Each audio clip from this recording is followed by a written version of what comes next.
ಒಂದು ವರ್ಷ ಆದೇಶ ಬಂದಿದೆ. ಸೊ ವಿಷಯ ಏನಪ್ಪ ಅಂದರೆ, ರಾಜ್ಯ ಸಿವಿಲ್ ಸೇವೆಗಳಲ್ಲಿನ ಗ್ರೂಪ್ ಸಿ ಮತ್ತು ಗ್ರೂಪ್ ಪಿ ಹುದ್ದೆಗಳಿಗೆ ಅರ್ಜಿ ಸಲ್ಲಿಸಲು ನಿಗದಿಪಡಿಸಿರುವ ಗರಿಷ್ಠ ವಯೋಮಿತಿಯನ್ನು ಒಂದು ಬಾರಿಗೆ ಕ್ರಮವಾಗಿ ಸಡಿಲಿಕೆ ಮಾಡುವಂತಹ ಕುರಿತು ಅಂತಂದರೆ ಏಜ್ ರಿಲ್ಯಾಕ್ಸೇಷನ್ ಬಗ್ಗೆ ನಮ್ಮ ಕರ್ನಾಟಕ ಸರ್ಕಾರದ ಒಂದು ಮಹತ್ವವಾದ ನಿರ್ಧಾರ ಕೈಗೊಂಡಿದ್ದಾರೆ. ಅದು ಡೀಟೇಲಾಗಿ ನೋಡೋಣ. ರಾಜ್ಯ ಸಿವಿಲ್ ಸೇವೆಯಲ್ಲಿನ ಗ್ರೂಪ್ ಡಿ ಮತ್ತು ಗ್ರೂಪ್ ಸಿ ಹುದ್ದೆಗಳಿಗೆ ಮತ್ತು ಗ್ರೂಪ್ ಇ ಹುದ್ದೆಗಳಿಗೆ ಅರ್ಜಿ ಸಲ್ಲಿಸುವ ಅಭ್ಯರ್ಥಿಗಳು ಸರ್ಕಾರಕ್ಕೆ ಮನವಿ ಸಲ್ಲಿಸಿರುತ್ತಾರೆ.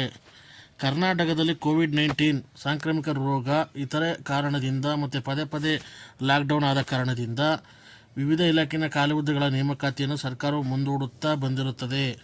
ಆದ್ದರಿಂದ ಅಭ್ಯರ್ಥಿಗಳ ವಯೋಮಿತಿ ಹೆಚ್ಚಾಗಿದ್ದು ಹುದ್ದೆಗಳ ನೇಮಕಾತಿಯಿಂದ ವಂಚಿತರಾಗಿ ನಿರುದ್ಯೋಗಿಗಳಾಗಿರುವುದರಿಂದ ರಾಜ್ಯ ಸರ್ಕಾರ ನೇರ ನೇಮಕಾತಿಯಲ್ಲಿ ಪ್ರಸ್ತುತ ನಿಗದಿಪಡಿಸಿರುವ ಗರಿಷ್ಠ ವಯೋಮಿತಿಯನ್ನು ಸಡಿಲಿಸುವಂತೆ ಕೋರಿರುತ್ತಾರೆ. ಸೊ ಕೋವಿಡ್ ಟೈಮಲ್ಲಿ 2 ವರ್ಷ ಎಲ್ಲ ಲಾಕ್ಡೌನ್ ಆದಮೇಲೆ ಯಾವುದೇ ರೀತಿ ನೇಮಕಾತಿಯನ್ನು ಕರೆದಿರಲಿಲ್ಲ. ಸೊ ಅದರಿಂದ ಏಜು ಜಾಸ್ತಿ ಆಗಿರೋದ್ರಿಂದ ಅಂಥ ಅಭ್ಯರ್ಥಿಗಳು ಸರ್ಕಾರಕ್ಕೆ ಮನವಿಯನ್ನು ಸಲ್ಲಿಸಿರ್ತಾರೆ. ಸಲುವಾಗಿರುವಂಥ ಮನವಿಗಳನ್ನು ತಕ್ಕೊಂಡು ರಾಜ್ಯ ಸಿವಿಲ್ ಸೇವೆಗಳ ಮಾಡುವ ನೇರ ನೇಮಕಾತಿಯಲ್ಲಿ ಗರಿಷ್ಠ ವಯೋಮಿತಿಯಲ್ಲಿ ಸಡಿಲಿಕೆಯನ್ನು ಒಂದು ಬಾರಿಗೆ ನೀಡಲು ತೀರ್ಮಾನಿಸಿ ಕೆಳಕಂಡಂತೆ ಆದೇಶವನ್ನು ನಮ್ಮ ಕರ್ನಾಟಕ ಸರ್ಕಾರ ನೀಡಿದೆ.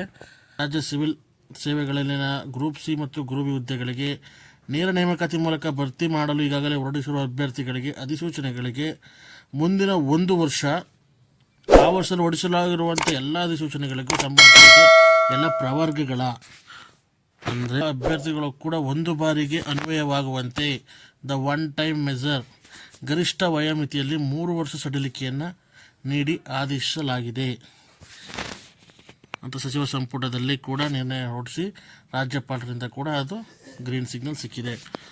ನೋಡಿ, ಏಜ್ ರಿಲ್ಯಾಕ್ಸೇಷನ್ ಬಗ್ಗೆ ಪ್ರತಿಯೊಂದು ಪ್ರವರ್ಗಕ್ಕೂ ಒಂದೊಂದಾಗಿ ಎಕ್ಸ್ಪ್ಲೇನ್ ಮಾಡ್ತಾ ಹೋಗ್ತೀನಿ. ನೋಡಿ, ಈಗ ನಮ್ಗೆ ಅರ್ಥ ಆಗೋ ರೀತಿಲಿ. ಸೊ ಮಿನಿಮಮ್ 18 ವರ್ಷ ಇರಬೇಕು. ಆದರೆ GM ಅವ್ರಿಗೆ ಅಂದರೆ ಸಾಮಾನ್ಯ ವರ್ಗದವ್ರಿಗೆ 35 ವರ್ಷ ಕಂಪಲ್ಸರಿ ಇತ್ತು. ಸೊ ಈಗ ಇದನ್ನು ಏನು ಮಾಡಿದ್ದಾರೆ, 38 ವರ್ಷಕ್ಕೆ ಮಾಡಿದ್ದಾರೆ. ಅಂದರೆ 3 ವರ್ಷಕ್ಕೆ ಏಜನ್ನು ಜಾಸ್ತಿ ಮಾಡಿದ್ದಾರೆ. ಆದರೆ ಒಂದು ಬಾರಿಗೆ 3 ವರ್ಷನ ಏಜನ್ನು ಜಾಸ್ತಿ ಮಾಡಿದೆ. ಇದರಲ್ಲಿ 36 ವರ್ಷ, 37 ವರ್ಷ, 38 ವರ್ಷ ಸಾಮಾನ್ಯ ವರ್ಗದ ಅಭ್ಯರ್ಥಿಗಳು ಎಕ್ಸಾಮನ್ನು ಸಲ್ಲಿಸ್ಬೋದು, ಎಕ್ಸಾಮನ್ನು ಬರಿಬೋದು. ಅದು ಎಲ್ಲಿವರೆಗೆ ಅಂತಂದರೆ, ಈ ವರ್ಷದಿಂದ 2024 ಏನು ಸೆಪ್ಟೆಂಬರಿಂದ ಹಿಡಿದಿದೆಯೋ ಇಲ್ಲಿಂದ 2025 ಡಿಸೆಂಬರ್ ತನಕ, ಅಂದರೆ 1 ವರ್ಷದ ಅವಧಿ ತನಕ ಅವರು ಯಾವುದೇ ಗ್ರೂಪ್ ಸಿ ಮತ್ತು ಗ್ರೂಪ್ ಇ ಎಕ್ಸಾಮ್ಗಳನ್ನು 38 ವರ್ಷ ಆಗಿದ್ರು ಕೂಡ ಅಪ್ಲೈ ಮಾಡ್ಬೋದು, ಬರಿಬೋದು. ಕ್ಲಾರಿಟಿ ಆಯಿತಾ? ಈಗ OBC ಬಗ್ಗೆ ಹೇಳ್ತೀನಿ ನೋಡಿ. ಅದೇ ಥರ OBC ಅವ್ರಿಗೆ OBCಲಿ 2A, 2B, 3A, 3B ಏನು ಅದರ್ ಬ್ಲ್ಯಾಕ್ವರ್ಡ್ ಕ್ಲಾಸಸ್ ಇದೆಯಲ್ಲ ಅವರಿಗೆ ಕನಿಷ್ಠ 38 ವರ್ಷ ಗರಿಷ್ಠ ಇತ್ತು. ಸೊ ಈಗ ಅದನ್ನು 3 ವರ್ಷ ಇನ್ಕ್ರೀಸ್ ಮಾಡಿದ್ರೆ 41 ವರ್ಷ ಇದೆ. ಸೊ ಇದರಲ್ಲಿ 39, 40, 41 ವರ್ಷ ಇರೋರೆಲ್ಲ ಎಕ್ಸಾಮ್ನ ಅಪ್ಲೈ ಮಾಡಿ ಬರಿಬೋದು. ಅವರು ಎಲ್ಲ ಕನಿಷ್ಠ 1 ವರ್ಷಕ್ಕೆ ಅಂದರೆ ನೆಕ್ಸ್ಟು 2025 ತನಕ ಇವರು ಎಲ್ಲ ಎಕ್ಸಾಮನ್ನು ಈಗ ಯಾವುದು ಎಕ್ಸಾಮ್ ಬಿಟ್ಟಿದ್ದಾರೆ ನೋಟಿಫಿಕೇಷನ್ ಅದನ್ನು ಸೇರಿ ಮುಂದಿನ ವರ್ಷ ಯಾವುದಾದ್ರು ಬಿಡ್ತಾರೆ ಅದಕ್ಕೂ ಕೂಡ ಇವರು ಎಲಿಜಿಬಲ್ ಆಗಿರ್ತಾರೆ. ಅದೇ ಥರ SC, ST ಮತ್ತು ಕ್ಯಾಟಗರಿ 1 ಇವರಿಗೆ ಆಲ್ಮೋಸ್ಟ್ 40 ವರ್ಷ ಇತ್ತು. ಸೊ 40 ವರ್ಷದಿಂದ 43 ವರ್ಷಕ್ಕೆ ಇನ್ಕ್ರೀಸ್ ಮಾಡಿದ್ದಾರೆ. ಸೊ ಇವರು ಕೂಡ 3 ವರ್ಷಗಳ ಕಾಲ ಏಜು ರಿಲ್ಯಾಕ್ಸೇಷನ್ ಸಿಗುತ್ತೆ.